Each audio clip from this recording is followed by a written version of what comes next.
আগামী 22 তারিখ সেই অযোধ্যার রাম মন্দির উদ্বোধনী অনুষ্ঠান হবে। দেখেছেন? সোশ্যাল মিডিয়াতে দেখছেন না? আজকে দেখলাম রাজস্থান থেকে একটা লোক গরুর গাড়িতে করে 600 কেজি ঘি নিয়ে যাচ্ছেন অযোধ্যাতে।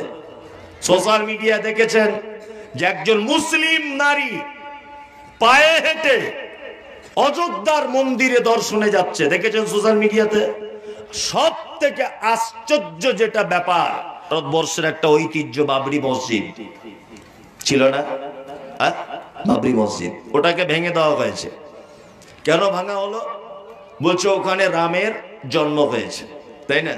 তা আমার মাঝে মধ্যে কিছু কিছু প্রশ্ন জাগে, সত্যি প্রশ্ন জাগে।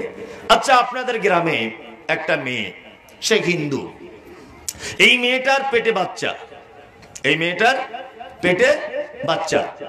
আচ্ছা, এই মেয়েটা যদি বাচ্চা জন্ম দেওয়ার সময় কোনো হাসপাতালে যাবে না কোনো মন্দিরে যাবে?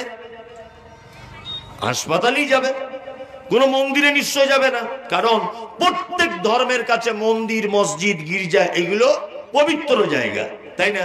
তা আমি মনে মনে ভাবছি যে রামের মা রাম যখন পেটে ছিল, তাই তো, জন্ম যে হয়েছে তার মানে কারো না কারো পেটে ছিল। তা রামের মায়ের যখন প্রস্রাব বেদনা যখন শুরু হয়, তা রামের মা পৃথিবীর অন্য কোনো জায়গা পায়নি, ওই মন্দিরের ভিতরে রামের জন্ম দিতে ঢুকেছিল। এটা আমার প্রশ্ন। আর একটা প্রশ্ন হচ্ছে এই, আচ্ছা, আমি মুমতাজুল ইসলাম, আপনাদের গ্রামে আমি বসবাস করি, আমি কোটি কোটি কোটি কোটি টাকার মালিক ধরে নেন। তা আমি এই এলাকার এমপি বা এমএলএ, আমার ক্ষমতা খুব বেশি। তা আমি আপনাদের গ্রামের আব্দুল্লাহর 10 কাঠা জমি জোর করে দখল করেছি, জোর করে। ওখানে একটা মসজিদও তৈরি করেছি। আগামী শুক্রবার ওই মসজিদটা উদ্বোধন হবে। আপনারা কেউ যাবেন নামাজ পড়তে? যাবেন? কেন যাবেন না? জোর করে জায়গা দখল করে সেই মসজিদে নামাজ হবে না। তার মানে এটা একেবারে চরম মিথ্যা কথা, মিথ্যা ইতিহাস যে মুসলিমরা রামের মন্দির ভেঙে ওই জায়গায় মসজিদ করেছিল জোর করে দখল করে। এই ইতিহাস একেবারে মিথ্যা কথা। এটা আস্তে আস্তে আস্তে আস্তে করে আমাদের কাছ থেকে সব কিছু হাত ছাড়া হয়ে যাচ্ছে। কারণ হচ্ছে দুটো। এক, আমাদের সেই ঈমান, সেই আল্লাহ ভীতি, সে আল্লাহর উপরে ভরসা, সেটা আর নেই।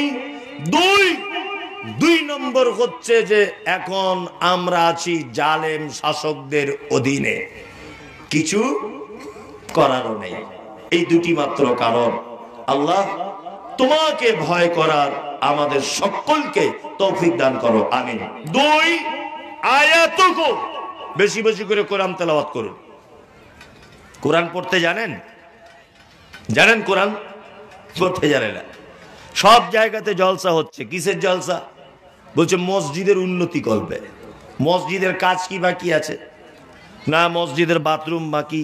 মার্বেল পাথর সব মসজিদে লাগানো আছে, আমাদের মসজিদে নেই। ও মার্বেল পাথর লাগাবে। আচ্ছা, মাটির মসজিদে নামাজ পড়লে নেকি বেশি এই কম, আর মার্বেলের মসজিদে নামাজ পড়লে নেকি বেশি, এরকম কোনো ব্যাপার আছে? আছে? নাই। আমি অবাক হই, অবাক ব্যাপার যে মসজিদের মার্বেলের জন্য 2 লক্ষ 3 লক্ষ 4 লক্ষ 5 লক্ষ টাকা কোথাও খরচা করা হচ্ছে না? হচ্ছে। অথচ ওই মসজিদে একটা ভালো কোরআনের শিক্ষক রেখে বয়স্ক মুসল্লিদেরকে একটু কোরআন মাজিদ শেখানো, 2টো দোয়া শেখাতে হবে, কি করে কবরে যাব, কি করে মিজানের পাল্লার এই সব ব্যাপারগুলো একটু ভাবাবো, কবরে আযাব সম্পর্কে তাকে বলবো, 2টো দোয়া শেখাবো, জাহান্নাম থেকে বাঁচার দোয়া শিখবো। এই সিস্টেম কোন মসজিদে আছে? নাই। শুধু মার্বেল লাগাতে হবে, এসি লাগাতে হবে, এই চিন্তা ভাবনা। অথচ কোরআন মাজিদ পড়ার ব্যাপারে কোনো কি চিন্তা ভাবনা নেই। আল্লাহ তাআলা বলছেন, আয়াতুহু যাদাতুহুম ঈমানা ওয়া আলা রাব্বিহিম ইয়াতাওয়াক্কালুন। মুমিন হলো তারা যাদের সামনে কোরআন তেলাওয়াত করা হয় আর কোরআনের তেলাওয়াত শুনে তাদের ঈমান বেড়ে যায়। ওয়া আলা রাব্বিহিম ইয়াতাওয়াক্কালুন। আর মুমিন হলো সেই যে সমস্ত ব্যাপারে ভরসা রাখবে আল্লাহর উপরে। ভরসা কার উপরে রাখবে? আল্লাহর উপরে। ছেলে মেয়ে হচ্ছে না, 10-12 বছর বিয়ে শাদী করেছেন, ভরসা কার উপরে রাখতে হবে? আল্লাহর উপরে। কিন্তু কিছু মুসলমান আছে যারা বোকা, আল্লাহকে বাদ দিয়ে কোন মাজারে যাচ্ছে, কোন জায়গায় গিয়ে সেজদা দিচ্ছে না, আমতলায়, গাছতলায়, বাঁশতলায়, অমুক মাজার, অমুক বাবা, এসব করছে না। এগুলো কি ইসলামে শিরক? সমস্ত ব্যাপারে ভরসা কার উপরে? আল্লাহর উপরে। ভালো মন্দ, সুস্থতা অসুস্থতা, সচ্ছলতা অসচ্ছলতা, অভাব অনাটন, যা কিছু ভরসা করতে হবে খাইরিহি ওয়া শাররিহি মিনাল্লাহি তাআলা। ভালো মন্দ সব কার উপরে ভরসা? আল্লাহর উপরে ভরসা করতে হবে। আল্লাহ তাআলা বলেন, মুমিন তোমরা যারা, আমি আল্লাহ পৃথিবীতে তোদেরকে অনেক রকমের পরীক্ষায় ফেলে দেব। এক, وَلَنَبْلُوَنَّكُمْ بِشَيْءٍ مِّنَ الْخَوْفِ وَالْجُوعِ وَنَقْصٍ مِّنَ الْأَمْوَالِ وَالْأَنفُسِ وَالثَّمَرَاتِ وَبَشِّرِ الصَّابِرِينَ الذين إذا أصابتهم مصيبة قالوا إنا لله وإنا إليه راجعون। মুমিন তোদেরকে পরীক্ষা করা হবে খাদ্যর অভাব দিয়ে। খাদ্য বলতে কেমন? সরিষার তেল 20 টাকা কেজি ছিল, আজকে 150 টাকা কেজি হয়ে গেল। একজন মানুষ মনে মনে ভাববে এত দাম বেড়ে গেল, কি করে কিনবো আর কি করে খাবো? আল্লাহ বলছে, খৌফ, তোদেরকে ভয় দেখাবো আর রুজির ভয় দেখাবো। তোদের মাল নষ্ট করে দিব, তোদের মাঠের কাঁচা ফসলকে, পাকা ফসলকে আমি আল্লাহ বরবাদ করে দিব। কিন্তু একটা লোক যদি মুমিন হয়, তাহলে ওই মুমিন ব্যাপারে আল্লাহ তাআলা বলছেন ওয়াবাশশিরিস সাবিরিন। মুমিন তার যতটাই ক্ষতি হয়ে যাক না কেন, সে এক বাক্যে এটা বলবে, আল্লাহ করেছে তাই হয়েছে, আল্লাহ দিয়েছে তাই হয়েছে, আল্লাহ নিয়ে নিয়েছে তাই চলে গেছে, আল্লাহ দেয়নি তাই হয়নি। এক কথাতে সমস্ত ব্যাপারে আল্লাহর উপরে ভরসা করবে।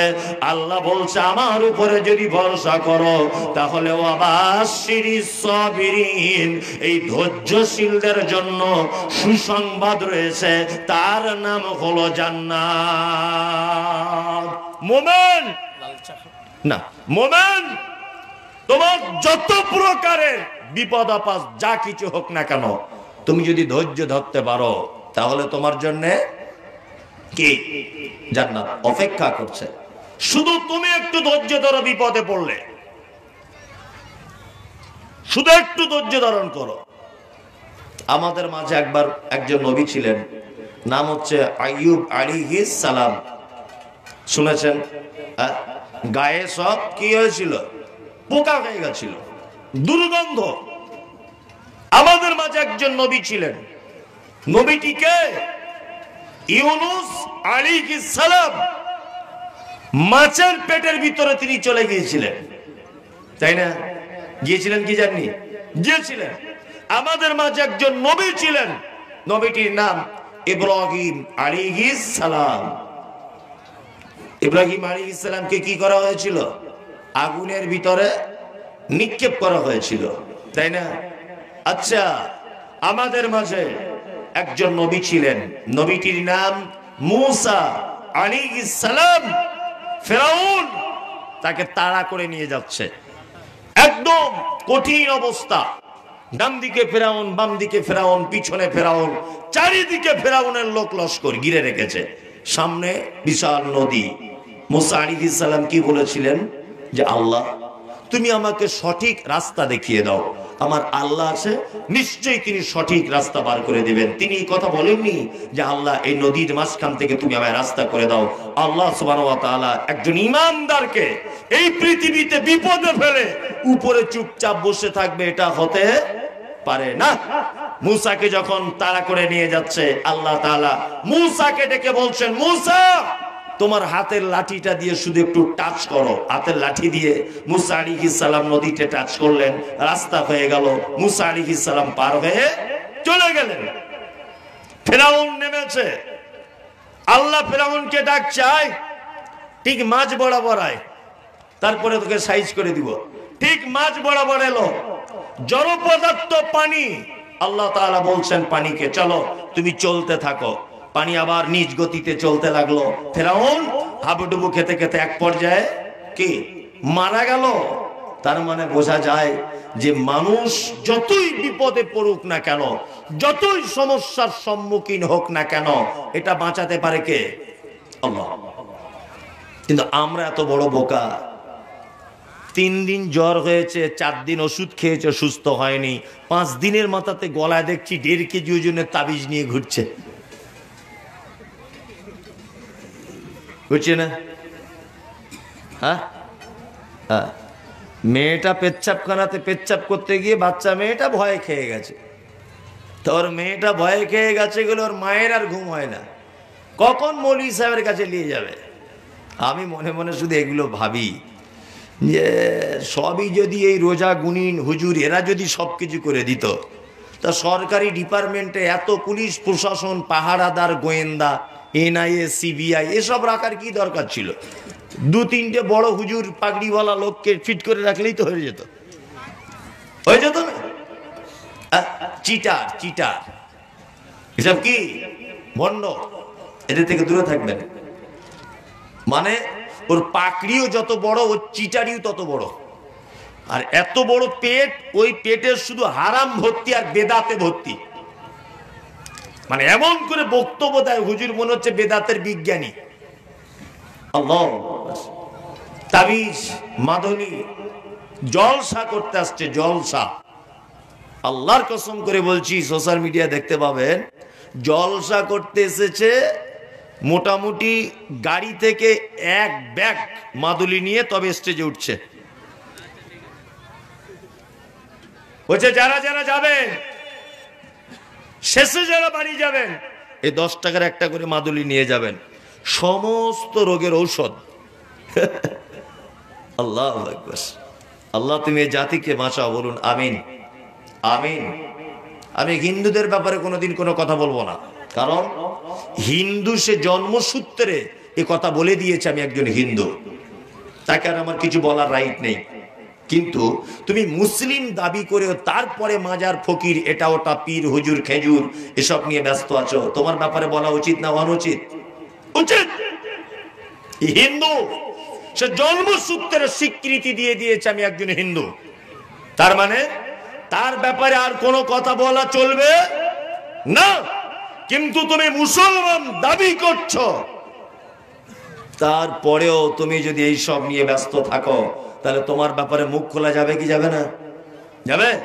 মুখ খোলা যাবে না, মুখ খুলতেই হবে। আল্লাহ সুবহানাহু ওয়া তাআলা বলছেন, আয়াতুহু যাদাতুহুম ঈমানা ওয়া আলা রাব্বিহিম ইয়াতাওয়াক্কালুন। মুমিন সর্বক্ষণ আল্লাহর উপরে ভরসা করে। মুমিনের 4 নম্বরের গুণ আল্লাহ তাআলা বলছেন, আল্লাযীনা ইউকিমুনাস সালাত। মুমিন সর্বদাতে সালাত আদায় করে, নামাজ পড়ে। এই ভাই যারা আপনারা বসে আছেন এখানে, আপনাদেরকে কটা কথা বলি। আচ্ছা, কেন বসে আছেন? কেন বসে আছেন? একটা কমন সেন্স তো আপনার আছে, বলুন কেন বসে আছেন এখানে? কেন? নেকি টেকি পাবেন, তাই তো?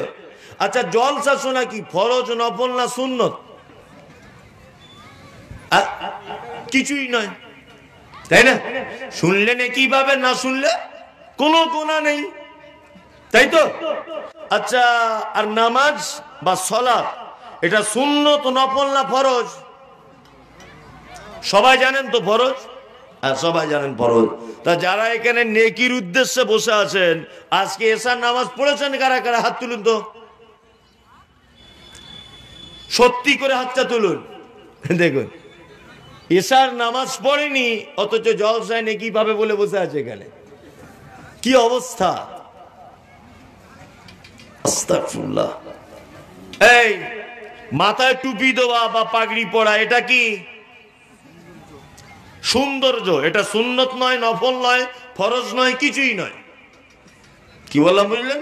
এটা একটা সৌন্দর্য, তাই তো?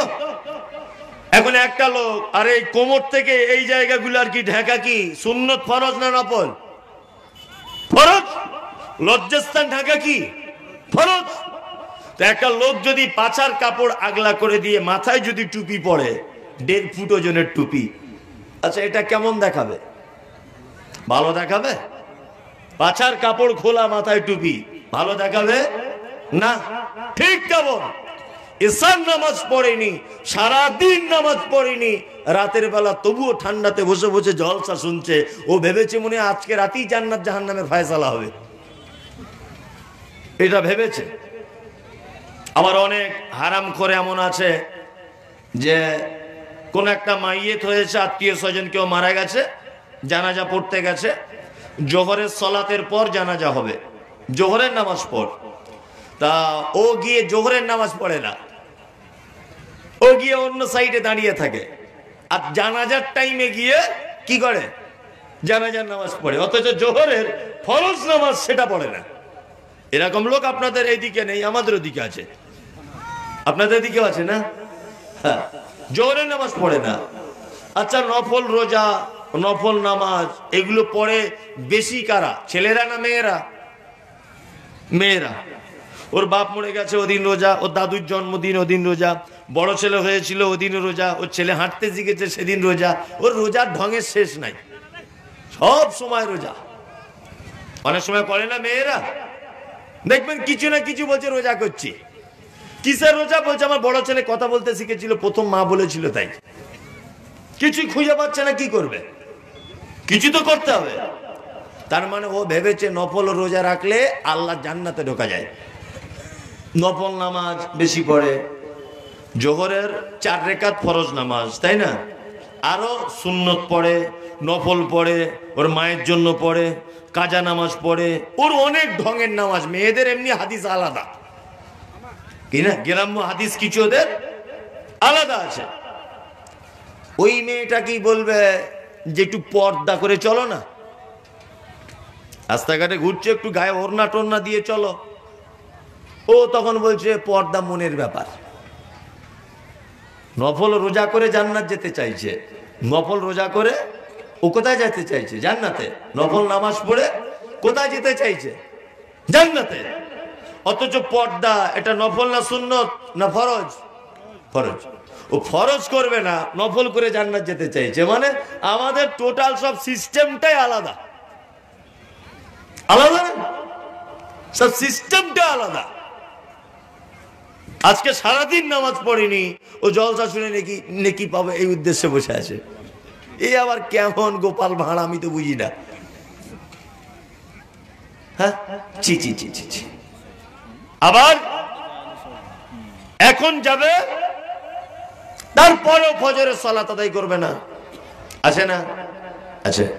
আল্লাহ তুমি আমাদেরকে দিন বোঝার তৌফিক দান করো, আমিন আমিন। আল্লাহ তাআলা বলছেন আল্লাযীনা ইউকিমুনাস সালাত, আরে মুমিন তোমাদের আরেকটা কাজ, তোমরা কি করবে?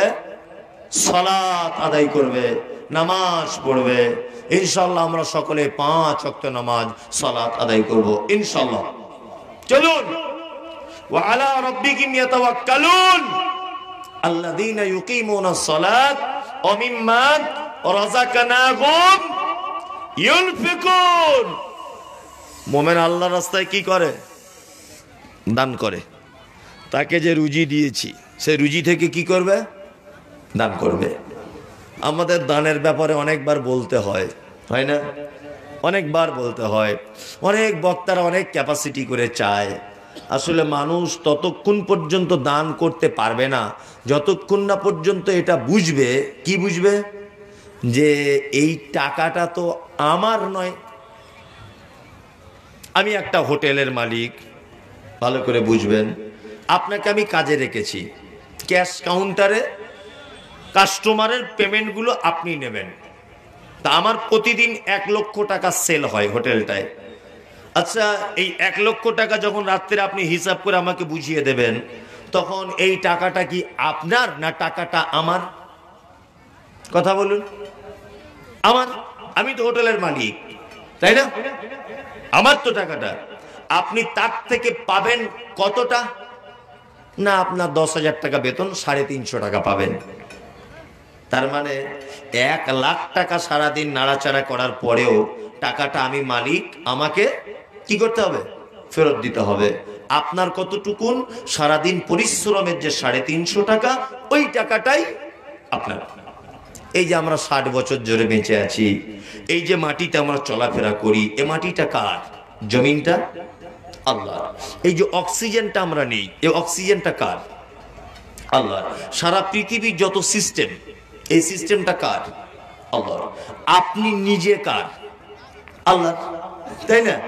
এইবার শুধু বলুন টাকাটা কার? টাকাও তাহলে আল্লাহ, তাই না? তাহলে মাল, যার মাল, যে আপনাকে দিয়েছে আমানত রাখতে, হিসাব অনুযায়ী তো তাকে রিটার্ন করা দরকার, তাই না? তাহলে এবার আপনার কতটা? হ্যাঁ, আপনি যতটুকুন খেতে প্রয়োজন হয় ততটুকু আপনার। আপনি একটা ভালো জামা কিনবেন, ওইটা আপনার। আপনার ছেলে মেয়ের স্কুলের খরচা, হ্যাঁ ওইটা আপনার। আপনি একটা ভালো জুতো কিনবেন, ওইটা আপনার। আপনার বসবাস করবেন, একটা জমি কিনবেন, সেটা আপনার। আপনি একটা বাড়ি করবেন, সেটা আপনার। তার পক্ষে যেটা বেঁচে যাবে সেটা যার টাকা তার ফেরত দিতে হবে। হিসেব তো তাই, যার টাকা তাকে ফেরত দিতে হবে। কিন্তু আমরা এই ব্যাপারটা বুঝি না, অথচ আমরা সবাই টাকা নিজে নিজে জায়গায় আটকে রেখে দিয়েছি। মসজিদ মাদ্রাসার জন্য বারবার চাইতে হয়, বারবার চাইতে হয়, চাইতে হয় না? চাইতে হয়। আর একটা কথা আপনাদেরকে বলে দিই, আপনারা তো জ্ঞানী মানুষ। 2024 সালের বিজ্ঞানের সায়েন্সের যুগে মানুষ তার বোকা নেই। বোকা আছে? বোকা নেই, মানুষ সবাই শিক্ষিত। 1 গ্লাস পানি যদি এটাতে থাকে, তা আমি যদি ভাবি যে আর একটু পানি এটাতে দেব, আচ্ছা বলুন তো ওই পানিটা এক্সট্রা যেটা দেব ওর ভিতরে ধরবে? ধরবে না। তাহলে এতে পানি আর কিছু ঢোকাতে গেলে কি করা লাগবে? কিছু পানি ফেলতে হবে, তাই না? যতক্ষণ না কিছু পানি আপনি না ফেলে দেবেন, ততক্ষণ এক্সট্রা কিছু পানি হতে ধরবে না, তাই তো? তাহলে আপনার এখন আছে 5 লাখ টাকা, এটা আপনার ব্যাংক ব্যালেন্স, তাই না? এখন আপনি যদি ওই 5 লাখ টাকার থেকে 10-20 হাজার ফকির মিসকিন একে ওকে যদি না দেন, তাহলে কিন্তু আপনি আর 40,000 টাকা ইনকাম করতে পারবেন না। এটা হচ্ছে নিয়ম। আমরা যারা বিজনেস করি, অনেক সময় দেখতে পাবেন হঠাৎ করে একদিন 2,000 টাকা লাভ হয়ে গেছে। প্রতিদিন হয় 400, 500, 600 হয়, একদিন দেখছেন হঠাৎ 2,000 হয় না? অনেক সময় ব্যবসা যারা করে হয় 2,000 টাকা লাভ হয়েছে। বাড়ি এসেছেন, বাড়ি এসে খুব রোদ্দুরে পুড়ে পুড়ে বাড়ি এসেছেন, বাড়িতে এসে খাওয়া দাওয়া করছেন। আপনার স্ত্রী আপনাকে হাওয়া করছে, ঠান্ডা পানি এনে দিচ্ছে, আর সেই সময়তে খেতে বসেছেন একটা ভিখারি, লা ইলাহা ইল্লাল্লাহ, বাবা দুটো ভিক্ষা দাও।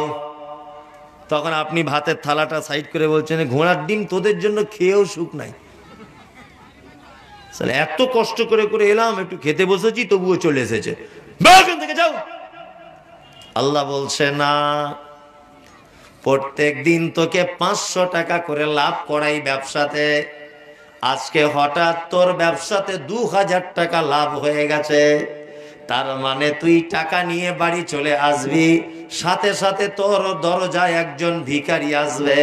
এই 1,500 টাকা যে বেশি তোকে দিয়েছি, এ টাকা তোর নয়, ও অন্ধ, খেটে খেতে পারে না, চোখে দেখতে পারে না, ওর রুজিটা আজকে তোর হাতে দিয়ে দিয়েছি, দিয়ে তোকে পরীক্ষায় ফেলে দিয়েছি, তুই খেতে বসবি আর তোর দরজায় এসে সাথে সাথে ঠোকা মারবে, আর তুই যদি 500-র ভিতর থেকে যদি 5টা টাকাও যদি তাকে না দিস, তাহলে শুনে রেখে দে, তার 2 দিন পরে তোর আবার 6000 টাকা লস করে দিতে পারি আমি আল্লাহ। পারে কি পারে না? যেই 1500 টাকা লস লাভ হয়েছে বগল বাজাচ্ছে, হঠাৎ ফকির চলে এলো, তার মানে আল্লাহ পরীক্ষায় ফেলে দিয়েছে যে 1500 টাকা নিয়ে বাড়ি চলে আসবে, চল 2জন অন্ধ এসেছে, দেখি এবার কি করিস তুই, দেখি যদি ফেরত দিয়ে দাও তাহলে হয়ে গেল। আল্লাহ তাআলা বলছেন মিম্মা রাযাকনাহুম ইউনফিকুন, মুমিন সর্বদাতেই মসজিদ, মাদ্রাসা, অনাথ, অসহায়, দুস্থ, এতিম, ফকির, বিধবা, তাদের জন্য কি হাত লম্বা করে। আল্লাহু আকবার। মদিনাতে হযরত উসমানের নাম শুনেছেন? শুনেছেন। শুধু উসমান ওনার নাম নয়, উসমান গনি, তাই না? মানে খুব মালদার হযরত উসমান। মদিনাতে একবার দুর্ভিক্ষ দেখা দিল, প্রচন্ড দুর্ভিক্ষ, অনাবৃষ্টি, বৃষ্টি হচ্ছে না, কৃষকদের ফল শুকিয়ে নষ্ট হচ্ছে, তার সমস্ত মানুষ না খেতে পেয়ে মারা যাচ্ছে। তা মদিনার একেবারে পল্লী গ্রামের মানুষেরা, মানে প্রত্যন্ত গ্রাম্য এলাকার মানুষেরা, তারা মনে মনে ভাবছে মদিনার রাষ্ট্রপ্রধান কে? হযরত উসমান।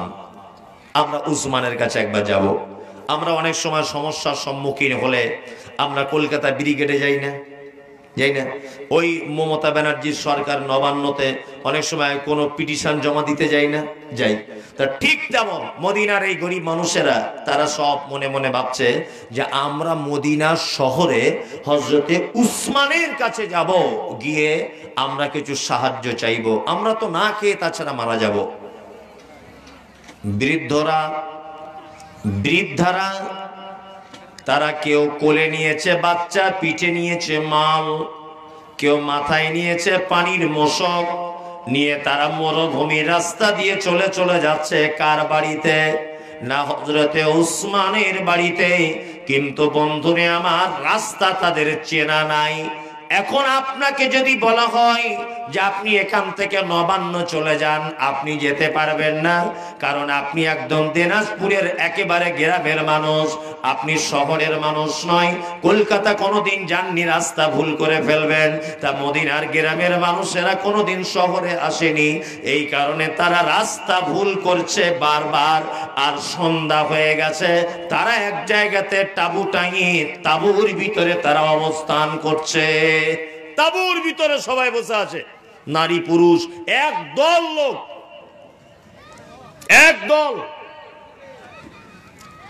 সকাল হয়ে গেল, পানির মশকের পানিগুলো যেন শেষ হয়ে যাচ্ছে, জমা রাখা খাদ্যগুলো যেন শেষ হয়ে যাচ্ছে। বন্ধুরে আমার, বৃদ্ধরা তারা যেন উঠে দাঁড়াতে পারছে না, এত খিদা লেগেছে, খাবার নাই।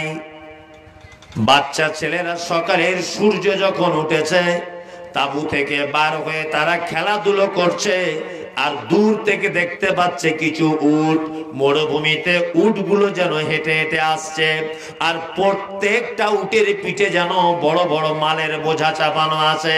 বাচ্চা বাচ্চা ছেলেরা তাঁবুর ভিতরে ঢুকে তার আব্বাকে মাকে ডেকে বলছে, আব্বা, মা, ওই দেখো, মনে হয় হযরতে উসমান আমাদের জন্য মাল আনছে, উটের পিঠে করে আমাদের তাঁবুর দিকে উটগুলো আস্তে আস্তে করে আসছে,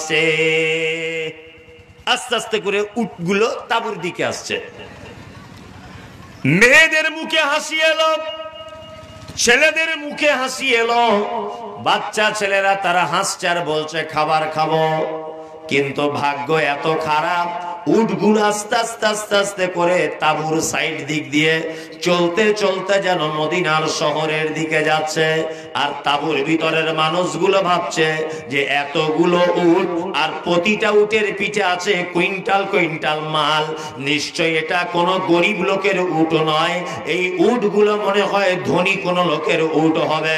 তারা তাঁবু টাবু গুটিয়ে নিয়ে উটের পিছনে পিছনে যেতে লাগলো। বর্ণনাতে এসেছে যে উটগুলো আস্তে আস্তে বিশাল একটা বাড়িতে ঢুকে গেল।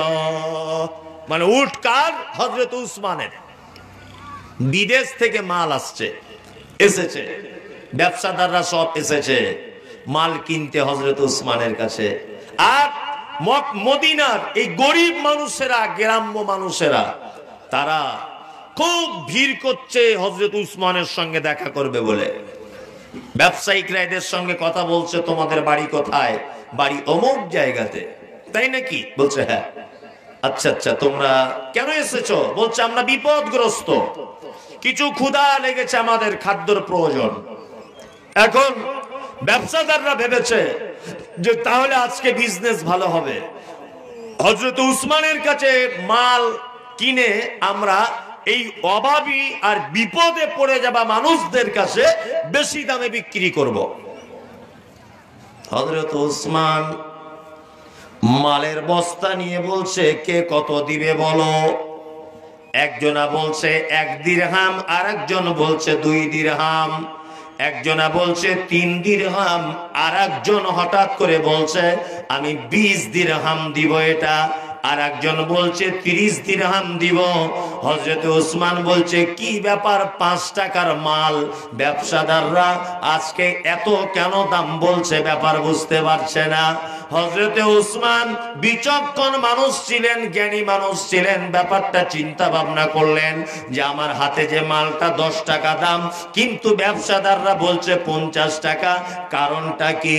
হযরত উসমান তিনি উঁচু জায়গাতে দাঁড়ালেন, উঁচু জায়গায় দাঁড়িয়ে তিনি দেখতে পেলেন দূরে যেন একদল মানুষ দাঁড়িয়ে আছে, কারুর পিঠেতে বাচ্চা, কারুর কোলে বাচ্চা, একেবারে রুগ্ন জীর্ণ শীর্ণ মানুষেরা, তারা যেন সব বাড়ির বাইরে দাঁড়িয়ে আছে।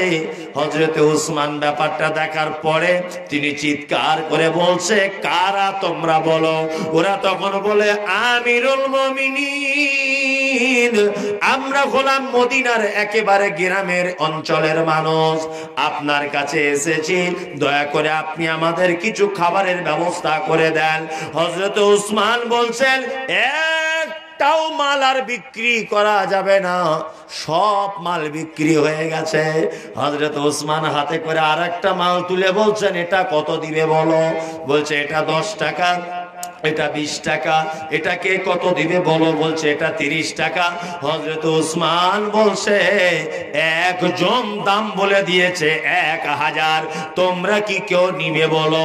তখন ব্যবসাদাররা বলছে 10 টাকার মাল 1000 টাকা কে দাম বললো? এটা তো হতেই পারে না। হযরত উসমানকে জিজ্ঞাসা করা হচ্ছে, আপনি দয়া করে সেই মালের মালিকের বা ব্যবসাদারের নামটা আপনি আমাদেরকে বলেন। হযরত উসমান বলছেন, এমন একজন দাম বলে দিয়েছে যে দাম পৃথিবীর কেউ দিতে পারবে না। কোরআনের আয়াত পড়লেন হযরত উসমান, ইন্নাল্লাহা আশতারা মিনাল মুমিনিনা আনফুসাহুম আমওয়ালাহুম বিআন্না লাহুমুল জান্নাত। আল্লাহ বলে, মুমিন, আমি তোমাদের জান, আমি তোমাদের সম্পদ সবকিছু কিনে নিয়েছি আমার জান্নাতের বিনিময়ে। হযরত উসমান বলছে, একটা মাল আর বিক্রি করব না, সমস্ত মালগুলো মদিনার গ্রামের মানুষরা যারা এসেছে সব মাঝখানে তাদের বিলি বন্টন করে দিব। হযরত উসমান একজন করে ডাকলেন আর বললেন, তোমরা এসো। সবার মানে বাড়িতে সবার কাছে যেন হযরত উসমান মালগুলো নিচ্ছেন আর পৌঁছে দিচ্ছেন। বাচ্চাদের মুখে হাসি ফুটে গেল, বৃদ্ধরা তারা হাসি ফুটে গেল, বৃদ্ধার মুখে হাসি ফুটে গেল। এর নাম হচ্ছে হযরতে উসমান। আল্লাহ বলেন, অমিম্মা রাযাকনাহুম ইউনফিকুন। মুমিন তারা যাদেরকে আমি রুজি দান করেছি, তোমার দরজায় আসবে মাদ্রাসা থেকে, মসজিদ থেকে আসবে, বিধবা আসবে, এতিম আসবে, কন্যা দায়গ্রস্ত আসবে, অসুস্থ আসবে, পাগল আসবে, সবাই আসবে, পথিক আসবে, সাইল আসবে, মুসাফির আসবে। তোমার দরজায় যখন হাত পেতে দেবে, তুমি যেন তাকে কখনো ফেরত দিও না। তোমার 1 টাকা হলেও তুমি তাকে দাও, তবে তুমি তাকে নিরাশ করে দিও না, তাহলে তুমি মুমিন হতে পারবে না। আল্লাহ বলেছে 5 নম্বরের গুণ, মুমিন তো তারা যারা আল্লাহর রাস্তায় দান করে দেয়, তার কর্মের পরিবর্তনের কারণে। ঠিক তেমন আল্লাহ সুবহানাহু ওয়া তাআলা মানুষকে অনেক উপাধিতে পবিত্র আল কোরআনে ডেকেছেন। কোথাও বলেছেন মুমিন, কোথাও বলেছেন মুত্তাকিন, কোথাও বলেছেন সালেহিন, আবার কোথাও কোথাও বলেছেন কাফিরুন, কোথাও বলেছেন ফাসিকুন, কোথাও বলেছেন মুনাফিকুন। একই মানুষ, কিন্তু এক এক জনার এক এক রকমের কাজের পরিবর্তনে আল্লাহ সুবহানাহু ওয়া তাআলা এক এক রকমের উপাধি দিয়ে ডেকেছেন। আমি একটা উপাধি চেষ্টা করব আপনাদের সামনে বুঝিয়ে বলার। একটা মানুষ লা ইলাহা ইল্লাল্লাহ এইটার প্রতি বিশ্বাস করলো। লা ইলাহা ইল্লাল্লাহ মানে জানা নেই? লা ইলাহা ইল্লাল্লাহ এটার মানে আল্লাহ ছাড়া কোন সত্য উপাস্যক নেই। এটা হচ্ছে তার মানে আল্লাহ ছাড়া কোন সত্য উপাস্যক নেই, আছেন একজন, তিনি কে? আল্লাহ। এখানে যদি শুধু আমরা এই মানেটা যদি করে দিই, লা ইলাহা ইল্লাল্লাহ আল্লাহ ছাড়া কোনো মাবুদ নেই, তাহলে মারাত্মক একটা ভুল থেকে যাবে। কারণ আল্লাহ ছাড়াও অনেক অনেক মাবুদ পৃথিবীতে আছে, আছে না? হিন্দু ভাইদের আছে, শিখ ভাইদের আছে, বৌদ্ধ ভাইদের আছে, জৈনদের আছে, আপনার আরো অন্যান্য জাতিদের আছে, আছে না? এক একজনের এক একটা দেব দেবী এটা ওটা আছে। কিন্তু আল্লাহ সুবহানাহু ওয়া তাআলা এই যে লা ইলাহা ইল্লাল্লাহ একত্ববাদের স্বীকারোক্তি, এটা এইভাবে দিতে হবে যে আল্লাহ ছাড়া পৃথিবীতে আর কোন সত্য মাবুদ নেই। আছে, তারা সব মিথ্যা। আল্লাহ একজন মাবুদ। এই কলেমাটা একটা লোক বলে দিল, বলে দেওয়ার পরে সে মুসলিম হলো, সে নিজেকে বলছে আমি মুসলিম। আচ্ছা বলুন, একটা মানুষ যদি মনে করে যে মুসলিম, আমি একজন ঈমানদার, ঈমান এনেছি, ঈমান আর মুমিন এই দুটো জিনিস আসমান এবং জমিন, এতটা ডিফারেন্স। ঈমান আলাদা। ঈমান কি? আল্লাহকে এক বলে মেনে নেওয়া, মুহাম্মদ সাল্লাল্লাহু আলাইহি ওয়াসাল্লামকে নবী বলে মেনে নেওয়া, ফেরেশতাদেরকে বিশ্বাস করা, পবিত্র আল কোরআন আসমানি কিতাবকে মেনে নেওয়া, ভাগ্যর ভালো মন্দ এই ব্যাপারে মেনে নেওয়া, এইগুলো হচ্ছে ঈমান। আর মুমিন, এই মুমিন হতে গেলে তাকে কিছু বিশেষ কাজের তাকে করা লাগবে, এবং বিশেষ কিছু বৈশিষ্ট্য, বিশেষ কিছু গুণ তার ভিতরে থাকা লাগবে। আল্লাহ সুবহানাহু ওয়া তাআলা পবিত্র আল কোরআনে একথা বলছেন মুমিনের গুণ। এক, আল্লাহ বলেন ইন্নামাল মুমিনুনা আল্লাযীনা ইযা যুকিরাল্লাহু ওয়াজিলাত কুলুবুহুম ওয়া ইযা তুলিয়াত আলাইহিম আয়াতুহু যাদাতুহুম ঈমানা ওয়া আলা রাব্বিহিম ইয়াতাওয়াক্কালুন। মুমিন সেই লোকটা যে লোকটা পাপ করে, অন্যায় করে, যে লোকটা ভুল করে, ভুল করার সাথে সাথেই তার আল্লাহর কথা স্মরণ হয়ে যায়। আর আল্লাহর কথা স্মরণ হয়ে গেলেই সে ভয়ে থরথর থরথর থরথর করে কাঁপে। এটা হচ্ছে মুমিনের 1 নম্বরের গুণ। আমরা অনেক সময় পাপ কাজ করি, রাতের অন্ধকারে পাপ কাজ করি। ইয়াং জেনারেশন যারা আছে, ইয়াং ছেলেরা যারা আছে, রাতের অন্ধকারে তার গার্লফ্রেন্ড, তার প্রেমিক, তাদের সঙ্গে অনেক প্রেমের গল্প সারা রাত ধরে করে। সারা রাত ধরে প্রেমের গল্প করার পরেও সকাল যখন হয়, বিরাজ করতে করতে রাস্তাঘাটে ঘুরতে ঘুরতে আর একজন বন্ধুকে ডেকে এই কথাটাই বলে যে গতকাল রাতে আমি অমুক মেয়েটার সাথে এই প্রেমের গল্প করেছি, এত রোমান্স করেছি, এত কিছু ভিডিও কল করেছি, এটা করেছি, ওটা করেছি। এই লোকটা পাপ করছে, এই যুবক পাপ করছে, তারপরেও মানুষকে আবার পাপের ব্যাপারে বলে বলে বেড়াচ্ছে। পৃথিবীতে এ হচ্ছে সবথেকে নিকৃষ্ট মানের পাপী, যে পাপ করে তারপরে আবার মানুষকে বলে বলে ফকর করে করে বেড়ায় যে দেখো আমি একটা এই কাজ করেছি। মানে ও ভাবতে চাইছে যে আমি কত মহামূল্যবান কাজ করেছি। এরকম লোক আছে না? আছে, অজস্র মানুষ আছে যারা পাপ করে মানুষকে বলে বলে বেড়ায়। কিন্তু আল্লাহ সুবহানাহু ওয়া তাআলা বলছেন, ইন্নামাল মুমিনুনা আল্লাযীনা ইযা যুকিরাল্লাহ ওয়াজিলাত কুলুবুকুম। মুমিন সেই যে পাপ করবে, তার দ্বারাতে ভুল হবে, কিন্তু ভুল হয়ে যাবার পরে পরে আমার কথা যখন স্মরণ হয়ে যাবে তখন কিন্তু সে আর বসে থাকতে পারবে না, ভয়ে থরথর থরথর করে কাঁপবে। আমরা আমাদের বাজারে কিছু চোর আছে, বা আমরা যখন কোনো অপরাধ যখন করি তখন আমরা ঠিক এই পদ্ধতিতে করি। দেখুন আমার দিকে তাকান, এখানে একটা মোবাইল রাখা আছে, বা এই পয়সাগুলো এখানে রাখা আছে, খুচরো পয়সা এইখানে রাখা আছে। আপনি পয়সাটা চুরি করবেন, ধরে নেন, পদ্ধতি কেমন? এরকম করে দেখছে কেউ আছে কিনা, এরকম করে দেখছে বাম দিকে কেউ আছে কিনা, আবার সাইডে দেখছে মনি স্যার দেখতে পাচ্ছে কিনা, তাই না? আবার দেখছে চারিদিকে কেউ আসছে কিনা। তারপরে আমরা ওই জিনিসটা নিয়ে পকেটে ভরে দিই। কিন্তু একবারও এটা করি না যে উপরে তাকিয়ে যে কি পৃথিবীর কেউ দেখতে পাক না পাক, এটা দেখছে কে? কে? আল্লাহ।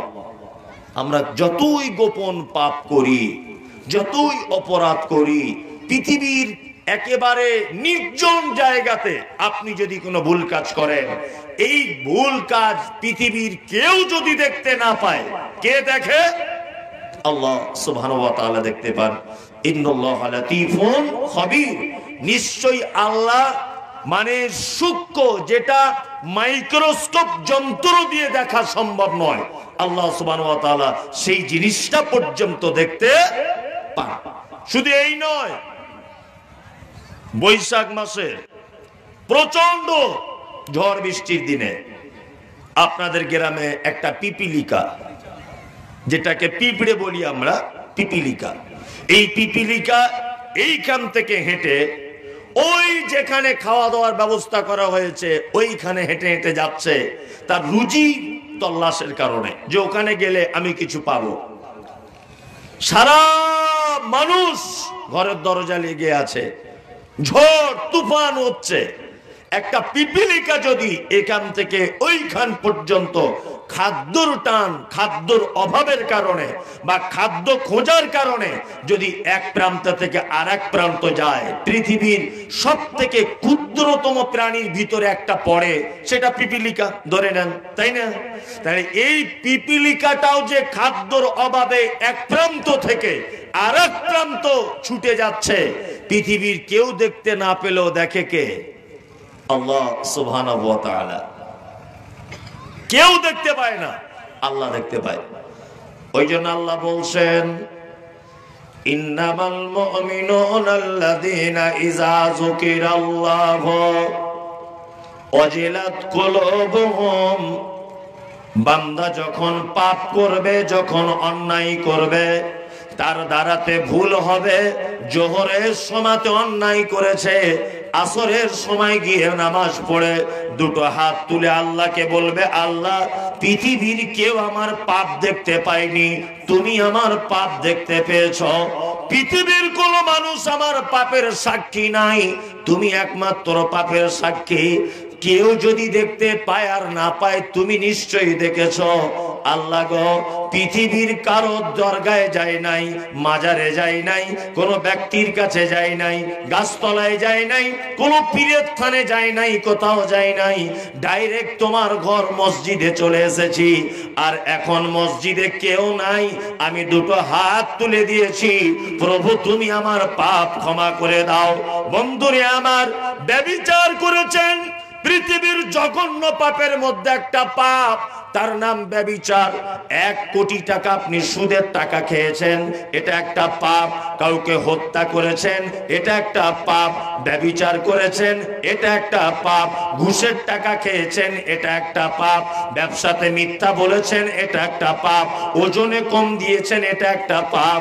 আপনার জীবনের যত পাপ রয়েছে আল্লাহর সাথে জড়িত পাপ, এই রকম পাপ যত বড়ই হোক না কেন, আপনি চোখের 2 ফোঁটা পানি যদি ফেলে দেন দোয়া করতে করতে গভীর রাত্রিতে, তা আল্লাহ সুবহানাহু ওয়া তাআলা আপনার পাপ কত বড় এটা দেখে না, সাথে সাথে ক্ষমা করে দেয়। ব্যভিচার করেছো, 10 বছর যাবত ব্যভিচার করছো, মনে মনে ভাবছো এ পাপ মনে হয় আর ক্ষমা হবে না। সুদ খাচ্ছ, মনে করছে এই পাপ আর ক্ষমা হবে না, মনে মনে ভাবি কি ভাবি না, আর ক্ষমা নেই। ঘুষ খেয়েছেন, মনে মনে ভাবছেন এ পাপ আর ক্ষমা নেই। আমি মুমতাজুল ইসলাম আপনাকে বলছি, আপনার পাপ আকাশ ছোঁয়া পাপ হোক, একবার যদি আপনি দুয়ার মাঝখানে 2 ফোঁটা চোখের পানি আল্লাহর ভয়ে যদি আপনি ফেলে দেন, তাহলে আপনার জীবনের সমস্ত পাপ ডিলিট করে দেওয়া হবে। আল্লাহর নাম গফুরুর রহিম, তিনি ক্ষমা করে দেন। আল্লাহু আকবার। এই দেখুন, আপনাকে এবার আর একটা কথা বলি, আমরা পাপ করি, পাপী হই, আর সাধু হই, যাই হই, আচ্ছা আমরা আল্লাহর প্রতি ভয় আছে না নেই? আছে, ভয় আছে। কোন কাজ করার আগে আল্লাহর প্রতি ভয় হয়? হয়। হযরত আবু বকরের নাম শুনেছেন? হ্যাঁ, খুব দামি মানুষ ছিলেন না? খুব দামি মানুষ ছিলেন হযরত আবু বকর সিদ্দিক রাদিয়াল্লাহু তাআলা আনহু, খুব বড় মাপের মানুষ ছিলেন। তা হযরত আবু বকর ইসলামের প্রথম খলিফা, তিনি প্রথম যখন মদিনার রাষ্ট্রপ্রধান তিনি দায়িত্ব পেলেন, খলিফা যখন হলেন, হযরত আবু বকর সিদ্দিক রাদিয়াল্লাহু তাআলা আনহু ফজরের নামাজ পড়তেন। ফজরের নামাজ পড়ে রাস্তার দিকে বার হয়ে চলে যেতেন। প্রত্যেক দিন নিজের স্ত্রীর সঙ্গে দেখা করতেন।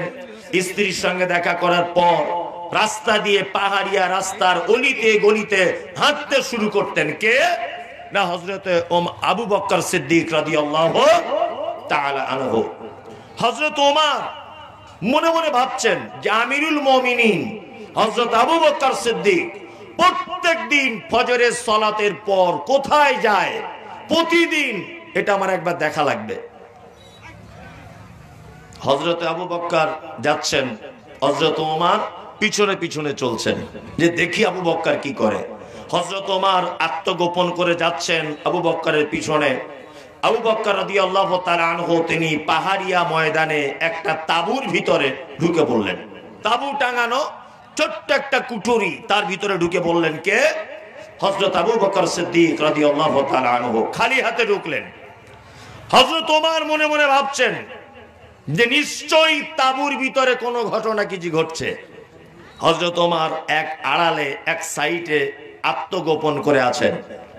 কিছুক্ষণ পর হযরতে আবু বকর রাদিয়াল্লাহু তাআলা আনহু তিনি তাঁবু থেকে বার হয়ে আস্তে আস্তে আস্তে আস্তে করে হাঁটতে শুরু করলেন অন্য রাস্তা দিয়ে। এইবার ওই তাঁবুতে চলে গেলেন কে? না, হযরত ওমর ফারুক রাদিয়াল্লাহু তাআলা আনহু। ওর ভিতরে ঢুকলেন, তাঁবুর ভিতরে ঢোকার পরে হযরতে ওমর দেখছেন যে একজন বৃদ্ধা মহিলা তাঁবুর ভিতরে আছে। দুই চোখের অন্ধ, দেখতে পায় না, চলাফেরা করতে পারে না। তা বৃদ্ধা মহিলাকে গিয়ে হযরত আবু বকর হযরত ওমর জিজ্ঞাসা করছেন যে বুড়িমা, আচ্ছা আপনার বাড়িতে প্রত্যেক দিন ফজরের নামাজের পর কে আসে? বুড়িমা বলছেন, তুমি যেমন এসেছো তোমার মতো কোন একজন পথিক প্রত্যেক দিন ফজরের নামাজের পরে আসে। হযরত ওমর বলছেন, বুড়িমা আপনি বলুন ওই পথিকটা এসে আপনার সঙ্গে কি ব্যবহার করে? তখন বুড়িমা বলছেন, ও পথিক তাহলে তুমি কি শুনবে, এই লোকটা প্রত্যেক দিন ফজরের নামাজের পরে আসে আর আমাদের বকরির দুধগুলোকে দহন করে দিয়ে যায়, আর আমাদের খাবার দাবারের জন্য রান্না বান্না করে দিয়ে যায়, আর আমি যে কাপড়ে পেচ্ছাপ পায়খানা করি নোংরা করে ফেলি অন্ধ বলে, আমি বুড়ি মানুষ উঠে কাজ বাজ করতে পারি না। প্রত্যেক দিন ওই লোকটা এসে আমার ময়লা কাপড় জামা কাপড়গুলো নিয়ে চলে যায়, আমাদের ঘর বাড়িগুলো পরিষ্কার করে দেয়, আমাদের বকরির দুধগুলো দহন করে দেয়, আমাদের জন্য রান্না বান্না সবকিছু করে দেয়, তারপরে লোকটা চলে যায়। হযরত ওমর বলছেন, বুড়িমা গো ওই লোকটা আর কেউ নয়, ওই লোকটা হচ্ছে মদিনার রাষ্ট্রপ্রধান, নাম হলো তার হযরতে আবু বকর সিদ্দিক রাদিয়াল্লাহু তাআলা আনহু, আর কেউ নয়, হযরত আবু বকর লোকটির নাম। হযরত আবু বকর চলে এলেন মসজিদে নামাজের পরেই হযরত ওমর আবু বকরকে ডেকে বলছেন, আবু বকর ভাই আপনি যে কাজ করছেন একটা বুড়ি মহিলার সাথে, এই কাজটা তো আপনার পরবর্তীতে যে খলিফা হবে তার জন্য কষ্ট। হযরতে আবু বকর বলছেন, ওমর ভাই আমি আল্লাহকে এত ভয় করি, আমি আল্লাহকে এত ভয় করি, আমি আবু বকর দায়িত্বের ভিতরে রয়েছি মদিনার, আর মদিনার পাহাড়িয়া এলাকায় যদি কোনো মহিলা, অন্ধ মহিলা আর বৃদ্ধা মহিলা যদি তাঁবুর ভিতরে খেতে না পেয়ে মারা যায়, আর তার বকরিগুলো যদি খেতে না পেয়ে মারা যায়, সে যদি রান্নার অভাবে যদি খেতে না পায়, আর আমি আবু বকর, আমাকে যদি আল্লাহ কিয়ামতের দিনে জিজ্ঞাসা করে বলে, আবু বকর তুমি মদিনার দায়িত্ব ছিলে, তারপরে একজন বুড়ি মহিলা না খেতে পেয়ে মারা গেল, আমি আবু বকর আল্লাহকে এত ভয় করি, আল্লাহকে এত ভয় করি, ওই জন্য প্রত্যেক দিন ফজরের নামাজের পরে আমি ওই মহিলাটার বাড়ির সমস্ত কাজ বাজ কমপ্লিট করে দিয়ে তারপরে নিজের বাড়িতে চলে আসি। আল্লাহর প্রতি ভয়। আল্লাহ তাআলা বলছেন, মোমেন কে? মোমেন, মোমেন হচ্ছে সেই যে সর্বক্ষেত্রে পাপ কাজ করলে, অন্যায় কাজ করলে এক কথাতে সে যা কিছু করবে সমস্ত ব্যাপারের ভয় কার উপরে রাখবে? কার উপরে?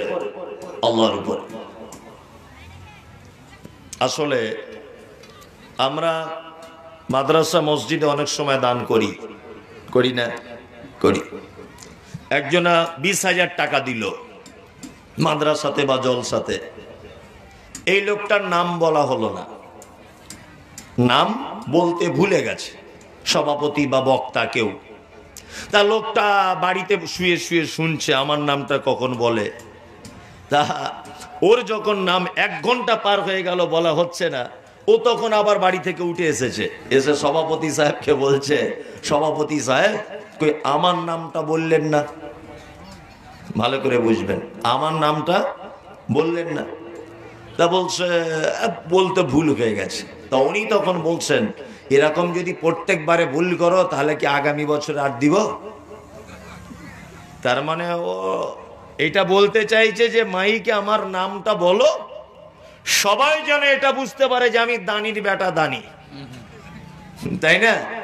সবাই যেন এটা বুঝতে পারে।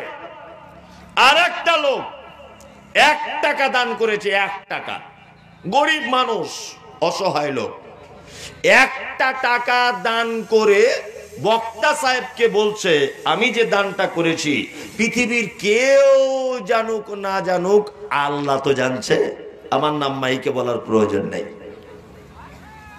এই দুটো লোক এক এক এক নয়, দুটো দুই রকমের। 50,000 যে লোকটা দিয়েছে, ওর যদি এই চিন্তা ভাবনা থাকে যে আমি 50,000 টাকা দান করেছি, আমাকে মানুষ দানি বলবে, আমার নাম বারবার মাইকে অ্যানাউন্স করবে, বক্তা প্রধান বক্তা বারবার আমার নামটা রিপিট করবে যে অমুকজন 50,000, অমুকজন 50,000। এই যদি তার নিয়ত থাকে, তাহলে এই দান করার কারণেই ওকে কিয়ামতের দিনে আসামির কাঠগড়াতে দাঁড়াতে হবে। কি বললাম বুঝলেন? হ্যাঁ, তাহলে দুজনার আল্লাহর প্রতি ভরসা, আল্লাহর প্রতি ভয় এক না আলাদা? আলাদা। ওই জন্য একজন মুমিন সর্বক্ষেত্রে ভয় করবে কার? কার? আল্লাহ।